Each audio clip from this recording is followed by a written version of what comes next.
नमस्कार, स्वागत आप सभी का बिब्लियोफाइल के इस टेक्निकल प्लेटफॉर्म के ऊपर। आज हमें यहाँ अपनी जो टेस्ट सीरीज चलती है उसका पेपर नंबर जो 024891 891 नंबर का जो पेपर है उसके सॉल्यूशन को लेकर तो चलिए देखते हैं। क्वेश्चन पेपर के अंदर 25 क्वेश्चंस आते हैं, ये आप सबको मालूम है। वन बाय वन इनको चेक करते हैं। देखो, पहला सवाल दे रखा है एनालॉजी बेस्ड ऑन वर्ड्स का सवाल है। दो शब्द दे रखे हैं, शाही और पेन, इंक और पेन। तो पेन में क्या डलती है दोस्तों? इंक, शाही डलती है। वैसे ही पेट्रोल किस में डलता है? तो देखो, ट्रेन की बात करें तो ट्रेन यहाँ एलिमिनेट कर देंगे, या तो कोयले वाली थी या इलेक्ट्रिक है। सेकंड बात करें ट्रैक्टर और बस, अगर आपकी अच्छी नॉलेज है तो जो जितने भी हैवी व्हीकल्स हैं वो सारे डीजल पे रन करते हैं। कार के अंदर दोनों कैटेगरी आती है, पेट्रोल वाली कार भी आती है और डीजल वाली कार भी आती है। तो पेट्रोल किस में डलता है? कार के अंदर। तो ऑप्शन डी मेरा यहाँ पर राइट आंसर हो जाएगा। अगले प्रश्न की तरफ चलते हैं। Question number second, again analogy based on numbers का सवाल है। दो नंबर्स दे रखे हैं 16 और 36, और देखने से नंबर स्वाद आ रहा होगा आपको कि ये तो क्या है 4 का स्क्वायर है और नेक्स्ट वाला क्या है 6 का स्क्वायर है। तो दो कॉन्जिक्यूटिव इवन नंबर्स के स्क्वायर है, क्रमागत सम संख्याओं के स्क्वायर दे रखे हैं। तो ये स्क्वायर है 8 का। अब इससे अगला नंबर क्या आ जाएगा? 10 का स्क्वायर, और 10 का स्क्वायर कितना होता है? 100। तो सेकंड ऑप्शन मेरा यहाँ राइट आंसर हो जाएगा।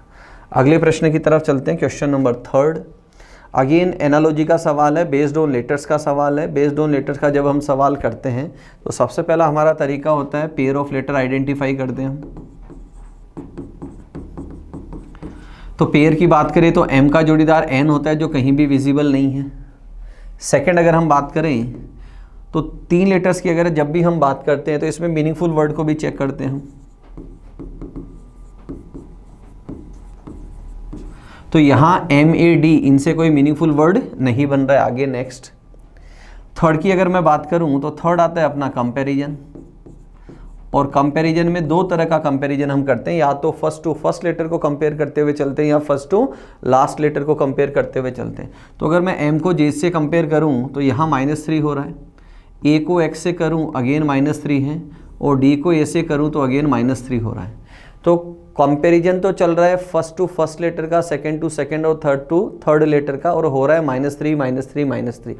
तो R 18 नंबर पे आता है, -3 करूँगा तो O आना है। U 21 पे आता है, -3 करूँ तो R आना है। ये 14 पे आता है, -3 करूँ तो K आना है।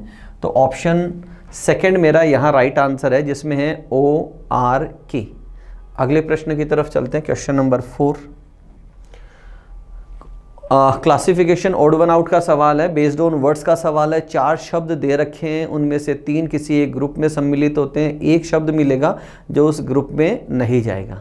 तो जो शब्द दे रखे हैं पढ़ता हूँ मैं उनको। एक दे रखा है चाचा, पिता, भतीजा। ये तीनों मेल को रिकॉग्नाइज करते हैं। चाचा, भतीजा और पिता, इन तीनों का जेंडर अगर मैं बात करूं तो जेंडर तीनों का सेम है, जो क्या है मेल है। और भतीजी नीस जो है ये कौन है? फीमेल। तो एलिमिनेट कौन सा हो जाएगा यहाँ पर? ऑप्शन डी यहाँ पर एलिमिनेट हो जाएगा।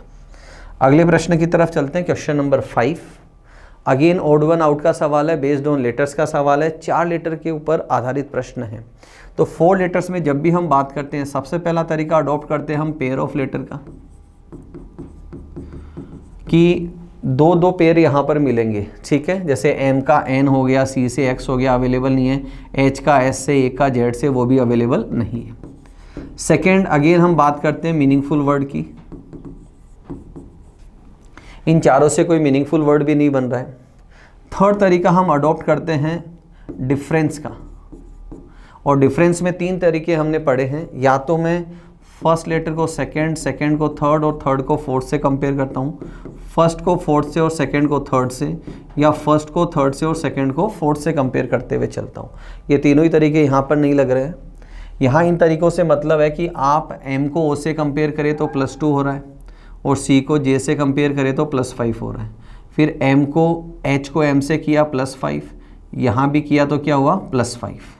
फिर नेक्स्ट आप K से O के ऊपर गए तो यहाँ हो रहा है +9, और यहाँ पर क्या हो रहा है? +7। तो कोई भी सिमिलर यहाँ पर नहीं जा रहा है। अगला तरीका क्या लगता है? अगला जो नेक्स्ट तरीका होता है वो होता है वोवल कॉन्सोनेंट पर बेस्ड होता है। किस पर? वोवल और कॉन्सोनेंट पर बेस्ड। तो आप यहाँ देखो, एक वोवल अवेलेबल है, यहाँ भी एक वोवल अवेलेबल है स्वर, और यहाँ भी एक स्वर अवेलेबल है, और यहाँ ये चारों ही लेटर्स क्या है, व्यंजन की श्रेणी में है, कॉन्सोनेंट की श्रेणी में है, तो ऑप्शन डी मेरा यहाँ पर एलिमिनेट हो जाएगा। अगले प्रश्न की तरफ चलते हैं, question number 6। Again analogy classification odd one out का सवाल है, बेस्ड ऑन नंबर्स का सवाल है। तो आप देखो यहाँ क्या चेक कर सकते हैं कि जितने भी हमारे पेपर्स आ रहे हैं, मैं बात करूँ जो CGL का प्री का जो अभी हम पढ़ रहे हैं चीज़ें, ठीक है, तो इसके अंदर आपने नोटिस किया होगा कि एनालॉजी और क्लासिफिकेशन दोनों में 6 वैरायटी बनती है, और 4-5 सवाल आपको सारे पेपर के अंदर मिल रहे हैं।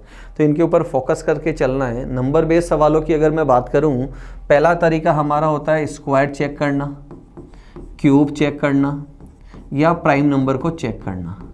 यहाँ पर तीनों ही चीज़ें अवेलेबल नहीं है। दूसरा तरीका होता है उसके नियर बाई चेक करना,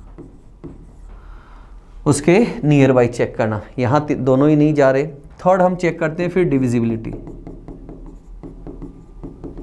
थर्ड हम क्या चेक करते हैं, डिविजिबिलिटी। डिविजिबिलिटी हमेशा प्राइम नंबर्स की चेक की जाती है। तो देखो अगर मैं इन सबका सम करूं, 12 हो रहा है, इधर 6 हो रहा है, इधर 9 हो रहा है, इधर 7 हो रहा है। तो अपार्ट फ्रॉम सेकंड 322, 22 को छोड़कर बाकी तीनों नंबर 3 से डिविजिबल है। तो मैंने यहाँ किसको एलिमिनेट किया, 322, सेकंड ऑप्शन को यहाँ पर एलिमिनेट किया। अगले प्रश्न की तरफ चलते हैं, question number 7। Letters series fillers का सवाल है, और जब भी हम ऐसे सवाल करते हैं तो सबसे पहला हमारा काम क्या है, हम काउंटिंग करते हैं लेटर्स की। तो देखो काउंटिंग करें तो 3, 5, 7, 8, 9, 10, 12, 13, 15, 17, 18, 19, 20, कुल कितने अक्षर हैं, 20। और अगर 20 अक्षर है तो या तो हम पेयरिंग किसकी करते हैं, 4-4 की या 5-5 की पेयरिंग करते हुए चलते हैं। और यहाँ 5-5 लेटर्स की पेयरिंग आ रही है देखो, और आप देख रहे हैं 2 ही वैरायटी के लेटर्स इसमें, या तो ए दिखाई दे रहा है और बी दिखाई दे रहा है। ये वाला यहाँ रिपीट हो रहा है, ये वाला यहाँ रिपीट हो रहा है, आप चेक कर सकते हैं। और सिंपल सी चीज़ है, यहाँ 5 रिपीटेड लेटर्स हैं। यहाँ ए आना है, यहाँ बी आना है, यहाँ भी बी, यहाँ ए आना है, और यहाँ पर बी आना है। तो सॉल्यूशन के अंदर ए बी बी, तो A B B A B, तो थर्ड ऑप्शन मेरा क्या हो जाएगा, यहाँ पर राइट आंसर हो जाएगा। अगले प्रश्न की तरफ चलते हैं, क्वेश्चन नंबर 8। अगला सवाल सीरीज का सवाल है, और नंबर सारे ही आसपास दिखाई दे रहे हैं। नंबर जब आसपास होते हैं तो हम क्या करते हैं, डिफरेंस से प्रश्न को करते हैं। पहले 2 नंबर का अगर डिफरेंस चेक करूँ, ये आ रहा है 4। अगले 2 नंबर का डिफरेंस अगर आप निकाले तो डिफरेंस आ रहा है 27। अगले 2 नंबर का डिफरेंस आ रहा है 16। अगले 2 नंबर का डिफरेंस आ रहा है 125। तो मोरल ऑफ द स्टोरी क्या है, इस डिफरेंस से शिक्षा क्या मिलती है, आप देख सकते हैं ये 2 का स्क्वायर है, ये 3 का क्यूब है, 4 का स्क्वायर है, और 5 का क्यूब है। तो एक बार स्क्वायर है और एक बार क्यूब है, तो अगला नंबर क्या आएगा, स्क्वायर आएगा किसका, 6 का। 6 का स्क्वायर होता है 36। तो अगला डिफरेंस क्या जाना है यहाँ पर, इसमें मुझे 36 सम करना है। तो 36 अगर मैं सम करूँ तो 62, मतलब 362। तो थर्ड ऑप्शन मेरा यहाँ पर राइट आंसर हो जाएगा। अगले प्रश्न की तरफ चलते हैं दोस्तों, क्वेश्चन नंबर 9 की बात करते हैं हम। अगला सवाल है, 6 शब्द दे रखे हैं, उन्हें शब्दकोश के सार्थक क्रम में एक डिक्शनरी ऑर्डर के अकॉर्डिंग हमें इनको अरेंज करना है, ठीक है। तो देखो हम देखते हैं यहाँ पर पहले 2 लेटर है CO CO CO, यहाँ यहाँ यहाँ 6 ऑप्शन जो है मेरे पास, सबने हमने 2-2 लेटर्स को, इनिशियल लेटर्स को एलिमिनेट कर दिया। अब थर्ड लेटर की बात करें तो देखो MNN MNM, तो सबसे पहले जहाँ M है हम उनके ऊपर फोकस करते हैं। तो M सेम है थर्ड, फोर्थ में M अगेन सेम है, फिफ्थ में A दे रखा है, फिर I दे रखा है और E दे रखा है। तो पहले कौन सा आएगा, A, मतलब पहला पहले आना है, यहाँ है और यहाँ भी है, 2 ऑप्शन मेरे एलिमिनेट हो गए। उसके बाद E आना है, मतलब 6 को आना है, और उसके बाद सेकंड को आना है। तो ऑप्शन एक ही है मेरा 162, फर्स्ट ऑप्शन मेरा राइट आंसर चला जाएगा। अगले जो 3 वर्ड्स हैं उनको एग्जाम पॉइंट ऑफ व्यू की बात करें तो चेक करने की आवश्यकता नहीं है, बट यहाँ हम चेक करें तो देखो N सेम है, उसके बाद N है, D है और C है। पहले कौन आएगा, C, मतलब फोर्थ, उसके बाद D आएगा और उसके बाद N आएगा। तो फर्स्ट ऑप्शन हमारा राइट आंसर है। अगले प्रश्न की तरफ चलते हैं, क्वेश्चन नंबर 10 की अगर हम बात करें, कोडिंग डिकोडिंग का सवाल है, बेस्ड ऑन लेटर्स का सवाल है, और यहाँ देखो ये सारा रिपीटेड दिखाई दे रहा है। और लॉजिक क्या है इसके अंदर, अंतिम जो 2 अक्षर हैं उनको रिवर्स लिखा है, बाकी पीछे की तरफ से दो दो लेटर्स को लिखते हुए चल रहा है। देखो बी ई, यहाँ बी ई है, डब्ल्यू एन डी ओ, और यहाँ भी किसको पिक कर रहा है, डी ओ को पिक कर रहा है। Got it. तो अब मेरे से डाउन बीट का कोड पूछा है, तो सबसे पहले मैं क्या करूँगा, आखिरी दो अक्षर हैं उनको मैं रिवर्स करके पहले लिखूँगा। तो टी ए लिखा जाना है, सॉरी ये गिवन है मुझे, टी ए गिवन है, फिर B E, W N D O और डी ओ। अब पूछा किसका है, प्रोस्पेक्ट्स का। तो सबसे पहले अंतिम दो अक्षर हैं उनको मैं रिवर्स सीक्वेंस में लिखूंगा, मतलब सी टी को क्या लिखूंगा, टी सी। तो टी सी मेरे पास चारों ऑप्शंस के अंदर अवेलेबल है। अब उसके बाद क्या आना है, पी ई, यहाँ अवेलेबल है, ये गलत है, यहाँ अवेलेबल है, यहाँ अवेलेबल है। उसके बाद O S, first option eliminate हुआ, ओ एस, उसके बाद आना है पी आर, तो सेकेंड ऑप्शन गलत है, पी आर यहाँ, तो फोर्थ ऑप्शन मेरा यहाँ पर राइट आंसर चला जाएगा। अगले सवाल की तरफ चलते हैं, क्वेश्चन नंबर 11। नंबर पजल का सवाल है, कुछ नंबर्स दे रखे हैं, उन्हीं से मुझे एक नंबर बनाना है। मुझे फॉर्मेशन किसका करना है, 24 का, और यहाँ जो ये सिंबल है इनका कोई भी रोल नहीं रहता है। तो मुझे 3, 5, 7, 2 से क्या करना है, 24 बनाना है। तो देखो क्या किया है, पहले जो दो नंबर है उनको मल्टीप्लाई किया है, और बाद वाले जो दो नंबर है उनका सम किया है, और इन दोनों जो रिजल्टेंट नंबर है उनका क्या किया गया है, यहाँ पर सम किया गया है। तो अगले दो नंबर्स की मैं बात करूँ, इनको मुझे मल्टीप्लाई करना है, आगे वाले जो दो नंबर है उनका मुझे सम करना है, फिर जो रिजल्टेंट नंबर है इनका मुझे क्या करना है, सम करते हुए चलना है। तो जब मेरे से पूछा है उसकी अगर मैं बात करूं, तो यहाँ आप देखेंगे पहले दो नंबर को मल्टीप्लाई करना है, बाद वाले जो दो नंबर हैं उनका मुझे सम करना है, तो वैल्यू मेरे कितना आ जाएगी, 33। तो फर्स्ट ऑप्शन मेरा यहाँ पर राइट आंसर हो जाएगा। अगले सवाल की तरफ चलते हैं, क्वेश्चन नंबर 12। एक वर्ड दे रखा है कंसेप्चुअलाइजेशन, और इसके अक्षरों से कौन सा शब्द नहीं बनाया जा सकता, which word can not be formed. तो 3 बनने और 1 नहीं बनना है। पहले अक्षर को उठाते हैं, पेट्रोल, तो PET, आर मिसिंग है दोस्तों, तो इसका मतलब पेट्रोल वर्ड नहीं बनेगा यहाँ पर। काफ़ी आसान सवाल था और पहली ऑप्शन के अंदर हिट कर रहा है। अगले सवाल की तरफ चलते हैं, कोडिंग डिकोडिंग का सवाल है, बेस्ड ऑन लेटर्स का सवाल है। और बेस्ड ऑन लेटर्स के सवालों की बात करें तो क्या प्रोसेस फॉलो करते हैं, सबसे पहले उसकी बात करते हैं। सबसे पहला तरीका होता है पेयर ऑफ लेटर चेक करते हैं। तो एच का जोड़ीदार एस होता है, कहीं भी ऑप्शन के अंदर एस नहीं है, तो फर्स्ट ऑप्शन मेरा गलत है यहाँ पर। सेकंड तरीका हम अडॉप्ट करते हैं फिक्स कोड का। फिक्स कोड से मतलब है कि जो वर्ड पूछा है, रेंज पूछा है, क्या ये सारे लेटर ऊपर अवेलेबल है क्या, तो आंसर क्या मिला, जवाब क्या मिला, नहीं अवेलेबल है, तो फिक्स कोड का कंसेप्ट भी नहीं है। थर्ड हम पढ़ते हैं repetition of letters. Repetition of letters से मतलब है कि जो वर्ड हैमर है, क्या यही सारे अक्षर कोड के अंदर रिपीट हो रहे हैं, तो आंसर क्या मिला, इसका जवाब क्या मिला, नहीं हो रहे, तो थर्ड भी एलिमिनेट हो गया। फोर्थ की अगर मैं बात करूं तो फोर्थ हम पढ़ते हैं कंपैरिजन, और कंपैरिजन दो तरह का करते हैं। पहला फर्स्ट टू फर्स्ट लेटर को कंपेयर करते हैं, और उसके बाद फर्स्ट टू लास्ट लेटर को कंपेयर करते हैं। तो अगर मैं फर्स्ट टू फर्स्ट कंपेयर करूं, मतलब एच को मैं आई से कंपेयर करूं तो +1 हो रहा है, ए को अगर मैं सी से कंपेयर करूं +2 हो रहा है यहाँ पर, एम को पी से करूँ +3 है, असेंडिंग चल रहा है दोस्तों, एम को क्यू से +4, +5 एंड +6। ये कंक्लूजन निकल कर आया कि असेंडिंग ऑर्डर में +1, +2, +3 ऐसे जा रहा है। तो आगे मुझे यही करते हुए चलना है। तो W में +1 कर दूं तो X आ जाए यहाँ पर, यहाँ 2 करूँ तो T आ जाए, 3 करना है, फिर 4 करना है, 5 करना है, और उसके बाद 6 करना है। तो ये ऑप्शन मुझे देखने हैं कि लेटर्स कहाँ अवेलेबल है, XTH, उसके बाद है RHN। तो सेकंड ऑप्शन मेरा यहाँ पर राइट आंसर है। अगले प्रश्न की तरफ चलते हैं, क्वेश्चन नंबर 14 के ऊपर आधा पड़ाव पार कर चुके हैं, कुल क्वेश्चन है 25। अब देखो यहाँ मैं देखूँ तो आप कॉलम के अंदर देखें 3 छोटे नंबर है, उससे एक बड़ा नंबर बन रहा है, तो लाजमी है कि मुझे 3, 5 और 4 से क्या बनाना है, 60 बनाना है। अब बनाया कैसे, इन तीनों नंबर्स को आपस में मल्टीप्लाई किया, 3 × 5 × 4 किया, तो नंबर क्या बना, 60। अगर मैं इन्हीं तीनों नंबर्स को फिर से मल्टीप्लाई कर दूं तो नंबर क्या बना मेरा, 70। अब मुझे यहाँ 3 नंबर्स को मल्टीप्लाई करके क्या बनाना है, 144। अगर मैं इन दोनों को गुणा करूं तो 48 आता है, 48 से मुझे बनाना है 144। तो पहला तरीका तो है 144 में भाग लगा दो, तो वैल्यू कितनी आई मेरी, 3। वैल्यू कितनी है मेरी 3। तो फर्स्ट ऑप्शन मेरा यहाँ राइट आंसर चला जाएगा। ठीक है, अगले प्रश्न की तरफ चलते हैं। क्वेश्चन नंबर 15 नंबर का सवाल है, डायरेक्शन का सवाल है। तो सबसे पहले जो दिशा निर्देश हैं उनको पढ़ते हैं हम। सबसे पहले जो दिशा निर्देश हैं उनको पढ़ते हैं। क्या कहा है हमें? बिंद्रा एक नियत बिंदु से उत्तर दिशा में 30 किलोमीटर जाती है। ये स्टार्टिंग पॉइंट लिया हमने और इधर से वो उत्तर की ओर कितना चली? 30 चली। इसके बाद वह राइट मुड़ती है और 30 किलोमीटर चलती है। और राइट मुड़ने का मतलब क्या है? क्लॉकवाइज मुड़ना 90 डिग्री पे। वो नॉर्थ की तरफ जा रही है और क्लॉकवाइज मुड़ेगी और कितना चलेगी? 30 चलेगी। आगे दे रखा है इसके बाद फिर से राइट मुड़ती है और 30 किलोमीटर चलती है। अब वो किधर जा रही थी? ईस्ट की तरफ जा रही है। राइट मुड़ी मतलब क्लॉकवाइज मुड़ी और कितना चली? 30।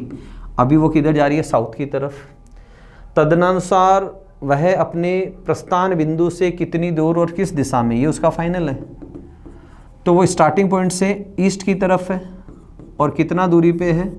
30 मीटर की दूरी के ऊपर वो अवेलेबल है।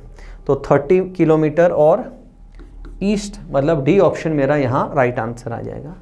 अगले प्रश्न की तरफ चलते हैं। क्वेश्चन नंबर 16 और हमसे पूछा है कि कौन सा सही है, मतलब मुझे इक्वेशन को क्या करना है? राइट प्रूव करना है। ठीक है, तो देखो इसको सॉल्व करते हैं। सबसे पहले जब भी हम बोर्ड मास का सवाल करते हैं तो हमें डिवीजन और मल्टीप्लिकेशन के ऊपर फोकस करते हुए चलना है। तो देखो यहाँ डिवीजन को कौन इंडिकेट कर रहा है? जहाँ माइनस है उसका मतलब है डिवीजन और जहाँ एडिशन है उसका मतलब क्या है? मल्टीप्लिकेशन। तो सबसे पहले मुझे क्या करना है? माइनस मुझे दिखाई नहीं दे रहा तो इनको मुझे क्या करना है? मल्टीप्लाई करना है। तो ये वैल्यू कितना बनी? 25। ये वैल्यू कितना बनी? 25। अब आगे देखो मैं फिगर्स लेता हूँ। 10 इंटू की जगह मुझे क्या लगाना है? +5 और डिवीजन की जगह मुझे क्या लेना है? माइनस, और यहाँ कितना है? 25। अब ये दोनों वैल्यू कितना? 15 और ये 25। तो -10 आता है और सामने दे रखा है 0। अगले प्रश्न की अगली इक्वेशन की तरफ चलते हैं कि जहाँ माइनस कहीं भी नहीं है तो डिवीजन मुझे लेना नहीं है, प्लस भी नहीं दे रखा तो मल्टीप्लाई भी मुझे नहीं करना है। तो सिंपल सा है, जो दे रखा है कि 10 और डिवीजन की जगह मुझे क्या लेना है? माइनस, और यहाँ भी माइनस लेना और यहाँ क्या लेना है? एडिशन। तो देखो वैल्यू क्या लिखी मैंने? 10 - 5 + 5 - 5। तो जो पॉजिटिव है आप उनका सम कर ले। 15 - 10 करेंगे तो वैल्यू आती है 5, मतलब सेकंड वाला भी क्या है? गलत है। अब जहाँ माइनस है वहाँ डिवीजन मुझे करना है, यहाँ मुझे डिवीजन करना है, और प्लस है वहाँ मुझे मल्टीप्लाई करना है। तो इन तीनों को अगर मैं लूँ तो 5 / 5 1 × 10 किया तो वैल्यू कितनी है? 10। मतलब ये वाली वैल्यू कितनी है मेरे पास? 10। आगे है डिवीजन का मतलब है -5 और इंटू का मतलब है +5। तो ये कैंसल आउट है तो वैल्यू कितना बची? 10। तो सी ऑप्शन मेरा यहाँ पर राइट आंसर है। अगले प्रश्न की तरफ चलते हैं। क्वेश्चन नंबर 17 है स्टेटमेंट कंक्लूजन का सवाल है। स्टेटमेंट कह रहा है कि जीवन में खुश रहने के लिए आपको अपनी समस्याओं का समाधान कर लेना चाहिए। तो किस बात पे जोर दे रहा है? ये समस्याओं के समाधान पर जोर दे रहा है कि हमें उनका समाधान कर लेना चाहिए, न कि उनसे बचना चाहिए। तो स्टेटमेंट क्या कहा? कि समस्याओं के समाधान की बात कर रहा है। ठीक है, अब इसने कहा यदि समस्याएं न हो तो जीवन उबाऊ हो जाएगा। ये इससे रिलेट नहीं करता। क्यों नहीं करता? क्योंकि स्टेटमेंट कहीं पर भी ये नहीं कह रहा है कि अगर समस्याएं नहीं हो तो जीवन इंटरेस्टिंग हो जाएगा, या समस्याएं हो तो उससे जीवन इंटरेस्टिंग हो जाएगा। ऐसी कहीं पर भी बात नहीं कही गई है। अगला दे रखा है समस्याओं से बचने के लिए आपके पास उनके समाधान तैयार रहने चाहिए। देखो दोस्तों, फोकस तो किस पे है? समस्याओं के समाधान पे। अब जीवन में कुछ समस्याएं ऐसी होती है जिनके समाधान होते ही नहीं है। कुछ समस्याएं होती है जो किसी की सलाह से सॉल्व हो जाती है, कोई मेडिकल इश्यूज होते हैं डॉक्टर को दिखाने से सॉल्व हो जाती है। बट जीवन में कुछ समस्याएं ऐसी भी होती है जिनका किसी के पास कोई सॉल्यूशन नहीं होता है। इसका मतलब सेकंड वाला भी रिलेट नहीं कर रहा है, क्योंकि उनके समाधान तैयार रहने चाहिए। इसका मतलब कुछ समस्याएं ऐसी है जिनके समाधान हमारे पास नहीं होते हैं। तो कंक्लूजन क्या निकला? कि दोनों ही फॉलो नहीं करते। तो ऑप्शन में 4th को लेता हूं कि ना तो पहला निष्कर्ष और ना ही दूसरा यहां से निकलता है। अगले प्रश्न की तरफ चलते हैं। 18 नंबर का सवाल है अपना, डाइस का सवाल है और हमसे पूछा है कि 1 के अपोजिट क्या होगा। 2 डाइस मुझे दे रखी है, तो सबसे पहले हमें क्या करना है? इनको कंपेयर करना है। कंपैरिजन में हमने क्या देखा कि एक सतह समान है और जब भी किन्हीं दो पासों के अंदर एक सतह समान होती है तो हम क्या करते हैं, उस समान सतह से दिए गए पासों को या तो क्लॉकवाइज अरेंज करते हैं या एंटी क्लॉकवाइज अरेंज करते हैं, बट दोनों की डायरेक्शन सेम आनी चाहिए। तो अगर मैं इसको घुमाऊँ क्लॉकवाइज तो पहला वैल्यू फिगर मैंने लिखा 4 6 5, वहाँ मैंने लिखा 4 1 2, तो 1 का पेयर किससे बन रहा है, 6 से। तो फर्स्ट ऑप्शन मेरा यहाँ पर राइट आंसर हो जाएगा। अगले प्रश्न की तरफ चलते हैं, क्वेश्चन नंबर 19। ट्राइंगल की काउंटिंग मुझे करनी है। काउंटिंग करने का तरीका हमने पढ़ा है, मुझे एक बिंदु से शुरुआत करते हुए चलना है। तो देखो पहले अगर मैं बिंदुओं को नंबरिंग कर दूं, A B C D E F G H I J K L और M, ये हमने की नंबरिंग। अब हम एक एक बिंदु से शुरू करते हैं। देखो सबसे पहला बिंदु मैं ये लेता हूँ ए।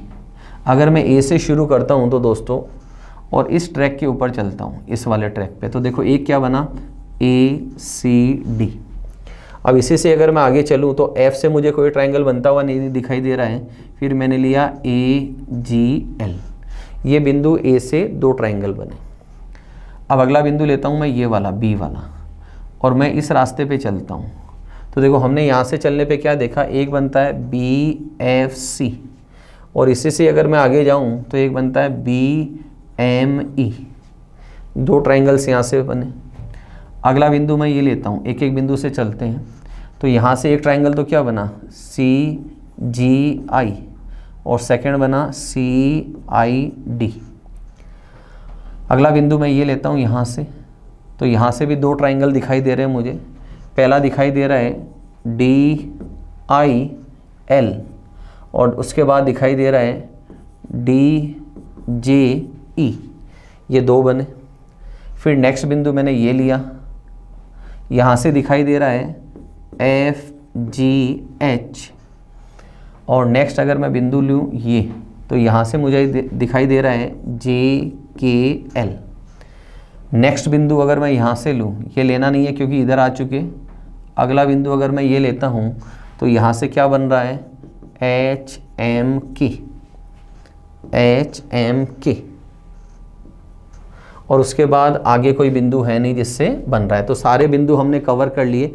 अब इनकी काउंटिंग कर लेते हैं, इधर 5 है और इधर 6 है, तो टोटल कितने, 11 ट्राइंगल्स यहाँ पर बनते हैं। ठीक है, अगले प्रश्न की तरफ चलते हैं, क्वेश्चन नंबर 20। क्वेश्चन नंबर 20 है, एक फिगर के कुछ पार्ट्स हमें दे रखे हैं और उनको असेंबल करके कौन सा डायग्राम बनेगा ये हमें बताना है। तो सबसे पहले अगर मैं बात करूं कि मैं इस स्ट्रक्चर को लूं, इस स्ट्रक्चर को, तो ये स्ट्रक्चर देखो, ये दोनों स्ट्रक्चर मुझे यहाँ दिखाई दे रहे हैं, यहाँ भी दिखाई दे रहे हैं, इसमें दिखाई नहीं दे रहे। तो B और C ऑप्शन बचे, A और D हो गए एलिमिनेट। बचे हुए ऑप्शंस की अगर मैं बात करूं तो देखो ये यहाँ स्ट्रक्चर अवेलेबल है, यहाँ ये अवेलेबल है। इसकी बात करूं तो ये हॉरिजॉन्टल लाइन सीधी है, यहाँ आर्क दे रखा है और यहाँ स्ट्रेट है, तो C ऑप्शन मेरा चला जाएगा, ऑप्शन B यहाँ पर एलिमिनेट हो जाएगा। अगले प्रश्न की तरफ चलते हैं, क्वेश्चन नंबर 21। मिरर रिफ्लेक्शन का सवाल है। मिरर ईस्ट में रखा हुआ है, इसका मतलब मुझे लेफ़्ट टू राइट रोटेशन करना है। अगर आप इसको देखें तो अगर मैं इस एरो को लूँ तो ये एरो जो वेस्ट की तरफ था, ये एरो किधर जाएगा, ईस्ट की तरफ जाएगा। तो ईस्ट की तरफ किस में, और ये वाला जो नीचे वाला एरो है ये किधर था, ईस्ट की तरफ, जो किधर आ जाएगा, वेस्ट की तरफ। ऐसे कुछ स्ट्रक्चर बना। तो देखो फर्स्ट के अंदर अवेलेबल है, सेकंड में नहीं है, थर्ड में अवेलेबल है और फोर्थ में अवेलेबल नहीं है। Got it. अब अगर मैं इसको देखूँ, ये वाला स्ट्रक्चर है तो ये आर्क तो ऐसे ही रहना इधर वाला, और ये क्या होगा, ये जो लाइन है ये ऐसे आएगी और ये सर्कल यहाँ आ जाएगा। तो स्ट्रक्चर ऐसा बनेगा। अब ऐसा किस में अवेलेबल है, फर्स्ट ऑप्शन में, तो थर्ड को मैं एलिमिनेट कर दूंगा, फर्स्ट ऑप्शन मेरा यहाँ पर राइट आंसर हो जाएगा। क्वेश्चन नंबर 22 की तरफ चलते हैं। पेपर कटिंग फोल्डिंग का सवाल है। तो देखो सबसे पहले हम क्या करते हैं, सेकेंड फोल्ड ये हुआ, तो जब हम अनफोल्ड करेंगे, इसको खोलेंगे, तो सेकेंड फोल्ड जो सबसे लास्ट में हम फोल्ड करते हैं उसको पहले ओपन करते हैं। तो जब ये स्ट्रक्चर इधर आएगा तो ये वाला बिंदु यहाँ वाला इसके ऊपर था, तो जब ये इधर खुलकर आएगा तो ये पूरा स्ट्रक्चर ऐसा का ऐसा अपने साथ लेकर आएगा। अब बात करते हैं ये कोने जब फोल्ड हुए, तो ये कोने दोस्तों ऐसे फोल्ड हुए, तो जब ये अनफोल्ड होके जाएगा तो ये अपने साथ किसको लेके जाएगा, सर्कल को लेके जाएगा, ट्राइंगल से इनका कोई वास्ता नहीं रहेगा। तो हमने क्या देखा, यहाँ पर 4 सर्कल हैं, यहाँ पर भी 4 सर्कल हैं, तो 4 सर्कल पहले में नहीं है, दूसरे में है, तीसरे में नहीं है, चौथे में नहीं है, तो ऑप्शन सेकंड मेरा राइट आंसर हो जाएगा। अगले प्रश्न की तरफ चलते हैं, क्वेश्चन नंबर 23। वेन डायग्राम का सवाल है, क्या पूछा गया है चेक करते हैं। देखो इसने कहा जो ट्राइंगल है जो सिंगर्स को इंडिकेट करता है, जो आयत है रेक्टेंगल है वो डांसर्स को इंडिकेट करता है, और जो वृत्त है वो म्यूजिशियन सिंगर्स को बताता है, और जो वर्ग है वादक मतलब ये वाला जो इंस्ट्रूमेंटलिस्ट है उनको बताता है, वादकों को बताता है। अब इसने पूछा है वह कौन सा खंड है जिसमें गायक शामिल नहीं है, गायक मतलब सिंगर शामिल नहीं है। तो मतलब ट्राइंगल के बाहर के मुझे नंबर्स देखने, तो बाहर 5 6 4 7, तो 5 6 4 7 5 6 4 7 5 6 4 7, तो ऑप्शन बी यहाँ पर मेरा राइट आंसर निकल जाएगा। अगले प्रश्न की तरफ चलते हैं, आज के पेपर का सेकंड लास्ट सवाल। 1/4 पार्ट मिसिंग है, इसको फुलफिल मुझे करना है। तो जब भी हम ऐसा सवाल करते हैं तो हमने देखा है या तो लेफ़्ट से राइट जाते हैं या टॉप टू बॉटम आते हैं। अब आप किसी भी तरफ चले जाओ, आकृति एक सी बननी है, तो इसी की मुझे रेप्लिका देखनी है या मुझे ये वाला स्ट्रक्चर फाइंड आउट करना है। तो ए में नहीं है, बी में अवेलेबल है, सी में नहीं है, डी में नहीं है, तो ऑप्शन बी मेरा यहाँ राइट आंसर हो जाएगा। अंतिम सवाल की तरफ चलते हैं आज के पेपर के। एनालॉजी ग्रुप डिटर्मिनेशन का सवाल है, और जब भी ऐसा सारे नंबर आसपास दिखाई दे रहे हैं और जब नंबर आसपास दिखते हैं तो सबसे पहले प्रायोरिटी देते हैं हम उनका डिफरेंस निकालते हैं, क्योंकि ये परफेक्ट स्क्वायर क्यूब है नहीं। तो यहाँ डिफरेंस की बात करूँ तो डिफरेंस आ रहा है 9, और यहाँ डिफरेंस की बात करूँ तो डिफरेंस आ रहा है 18। तो मुझे 9 और 18 का डिफरेंस सबसे पहले चेक करना है। उसके बाद अगर ये नहीं मिलता है तो सेकंड हम सोचेंगे कि जो पहला डिफरेंस है उसका 2x सेकंड वाला डिफरेंस है, बट पहली प्रायोरिटी को इसको दे कि 9 और 18 ही मुझे अवेलेबल हो। तो यहाँ देखो 9 अवेलेबल है और यहाँ 10 अवेलेबल है। यहाँ अगर बात करूँ यहाँ 9 अवेलेबल है और यहाँ पर 18 अवेलेबल है, ठीक है।